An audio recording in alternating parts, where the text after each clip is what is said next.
इस वक्त किन्नर अखाड़े में मौजूद हैं और हमारे साथ ईश्वरी नंद महामंडलेश्वर किन्नर अखाड़ा की मौजूद हैं और परिचय दें, उसके साथ साथ अलग अलग सवालों का जवाब भी माँ हमें देंगी। सबसे पहले ये बताइए कि एक तो समाज में किन्नरों को अपनी जगह हासिल करने के लिए एक लड़ाई लड़नी पड़ी, उसके बाद धर्म के क्षेत्र में एक और लड़ाई लड़नी पड़ी, दोनों जगह स्वीकारता कैसे आप लोगों को मिली? जय श्री महाकाल। मैं मेरे खुद के लिए ही कहूँगी कि आई एम ए ट्रांसजेंडर। तो बड़ा कठिन जीवन होता है, ये वास्तव में बहुत कठिन जीवन होता है। हमने किस तरह के लोगों के ताने सुने, किस तरह से, मैं तो कहती हूँ महादेव हमारे साथ है। वो ताने सुनकर भी हम अच्छी जगह पर पहुँचे हैं और आज कल हमें महामंडलेश्वर का पद दिया गया और मैं सनातन संस्कृति को आगे बढ़ाऊंगी।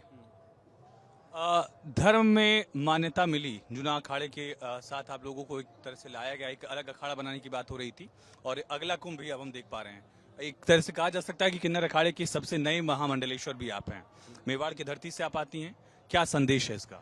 जय श्री महाकाल। मैं राजस्थान मेवाड़ की वीर भूमि से हूँ और ये निशान देख लीजिए, ये तलवार है। लोग आईफोन रखना पसंद करते हैं और मैं तलवार रखना पसंद करती हूँ, क्योंकि मेरा ऐसा मानना है कि उस जमाने में जब इस देश पे जब सोने की चिड़िया कहलाता है हमारा भारत, तो देश दुनिया की बुरी नजर थी, तब इस तलवार ने हमारी सुरक्षा की।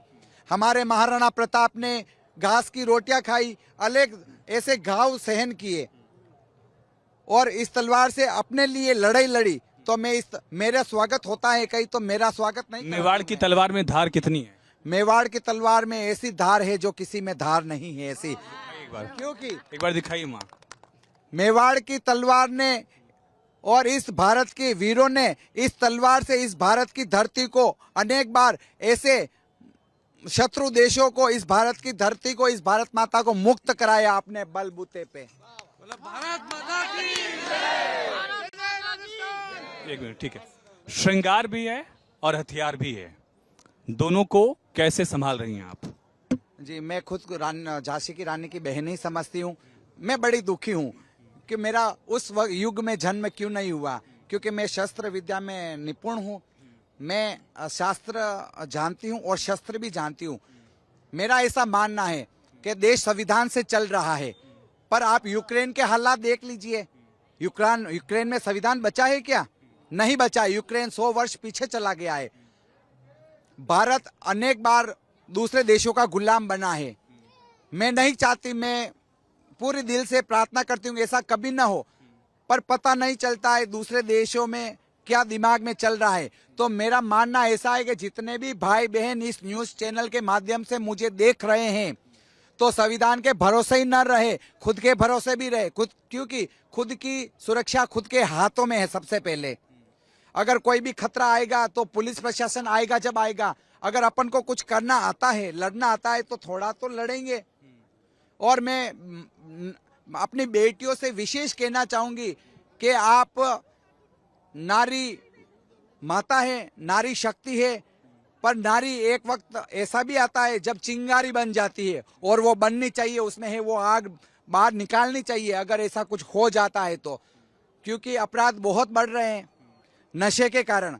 इस देश में, भारत में विदेशी नशा भी आ चुका है। भारत में जैसे स्मैक या ऐसा ड्रग्स, ऐसे विदेशी नशे, ये सब अपने भारत के नशे नहीं है, तो ये आ चुके हैं। तो पुरुष इसका शिकार हो रहे और नशे में वो क्या गलत कर बैठते वो उनको खुद को ही नहीं पता है। तो मेरा इस देश के युवा से, इस महाकुंभ से विशेष अनुरोध है, आप कुंभ में स्नान करने आइए और संगम में डुबकी लगाकर जो आप में बुराई है वो उसी वक्त त्यागिए।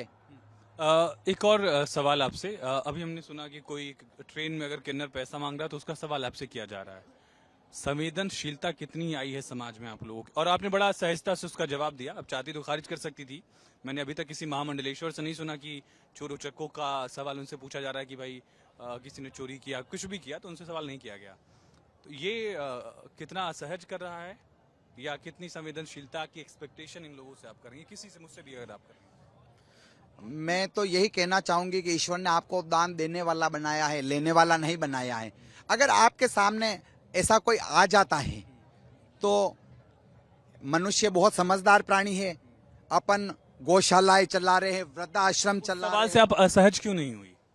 आपने बहुत नॉर्मली उसका जवाब दिया, जबकि वो शायद हर्ट भी कर सकता था आपको सवाल। नहीं, मुझे हर्ट नहीं करता है, मैं साध्वी हूँ और मेरा बहुत शांत स्वभाव है वैसे, और वक्त आने पर मैं गुस्सा भी दिखाती हूँ, पर ज़्यादा मेरा शांत स्वभाव ही है।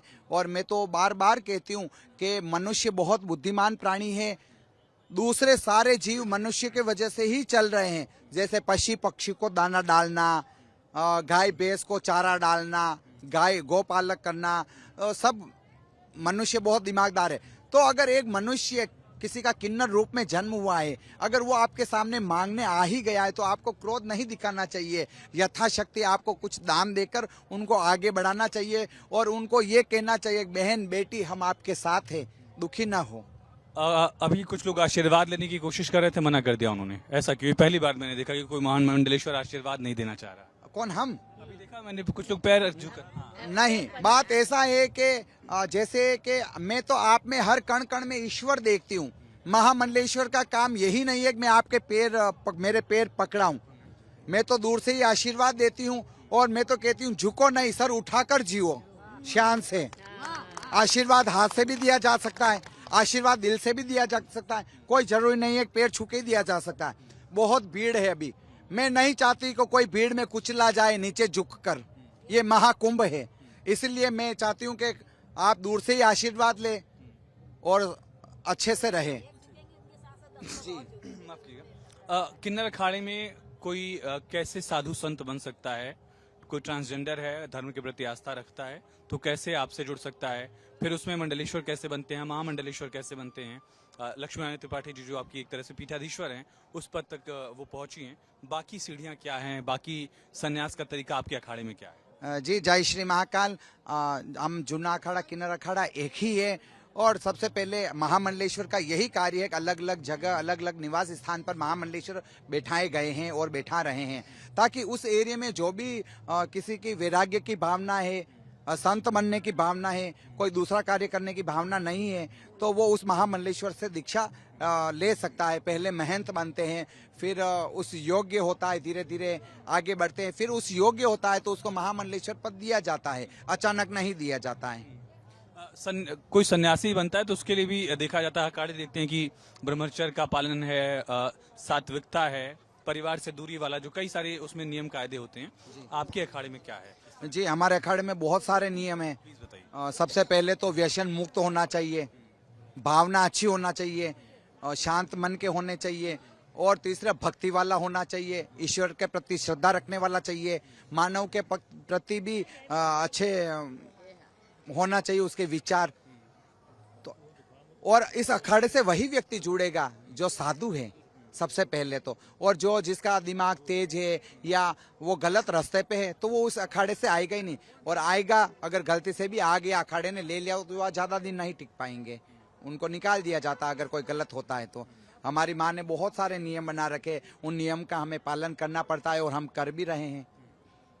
और बाकी अगर महाकुंभ के हिसाब से देखा जाए तो व्यवस्थाएं कैसी आपको लगी हैं? जय श्री महाकाल, बहुत सुंदर व्यवस्थाएं हैं। जब हमने प्रयागराज राजस्थान से जब मैं प्रस्थान किया प्रयागराज के लिए, तो मुझे 50 किलोमीटर दूर से ही मुझे आभास हो गया सुरक्षा को लेकर।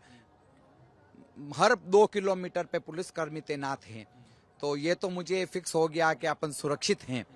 फिर जैसे हमने प्रयागराज में नगर प्रवेश किया, तब मुझे कोई ट्रैफिक ऐसा नहीं लगा। क्योंकि आपने पेशवाई क्यों नहीं कहा उसे? नगर प्रवेश तो पहले पेशवाई कहते थे, छावनी प्रवेश अब कहा जा रहा है, नगर प्रवेश कहा जा रहा है। हिंदी के शब्दों का इस्तेमाल ज्यादा हुआ है इस पर? नहीं, मैं उस पेशवाई की या उनकी बात नहीं कर रही हूँ। मैं particularly- अभी मैं कुंभ के लिए आई हूँ ना, उसके लिए मैंने नगर में प्रवेश किया ना, अभी मैं 10 तारीख को आई। वो तो पेशवाई सब हो गया, पहले हो गया वो तो, जब मैंने अभी प्रवेश किया उसके लिए बता रही हूँ मैं तो बहुत सारे मतलब ट्रैफिक पुलिस भी अच्छा कार्य कर रही है अपनी जगह। और फिर मैंने कुंभ नगरी में प्रवेश किया तो बहुत सुंदर रोड बनाए गए, बहुत सुंदर सेक्टर बनाए गए, सभी जगह चौराहों पर नाम लिखा गया, पुलिसकर्मी तैनात किया गया, ताकि किसी को असुविधा न हो सेक्टर ढूंढने में, अपने गुरुजी को ढूंढने में। बहुत अच्छा हुआ। के बारे में क्या संदेश ठीक है माँ, बहुत शुक्रिया खास बातचीत के लिए आपका। और जो समाज से आपकी उम्मीदें हैं, हम भी उम्मीद करते हैं कि वो उम्मीदें भी आपकी पूरी हों। बहुत शुक्रिया। जी, जय श्री महाकाल, सभी भक्तों पर आशीर्वाद और खास स्वच्छता के बारे में तो हम ये कहना चाहेंगे कि मनुष्य अपना शरीर को रोज जैसे नहाने के बाद में स्वच्छ करता है, नहाता है, तो वैसे ही अपने आसपास के एरिया को भी स्वच्छ रखना चाहिए। जैसे मैंने अपने शरीर को तो स्वच्छ कर लिया, अब पास में बहुत सारी गंदगी है तो बीमारी तो लगेगी ना, शरीर को साफ करने से ही कुछ नहीं होगा। तो अपना एरिया, अपना गांव, अपना शहर साफ सुथरा रखें।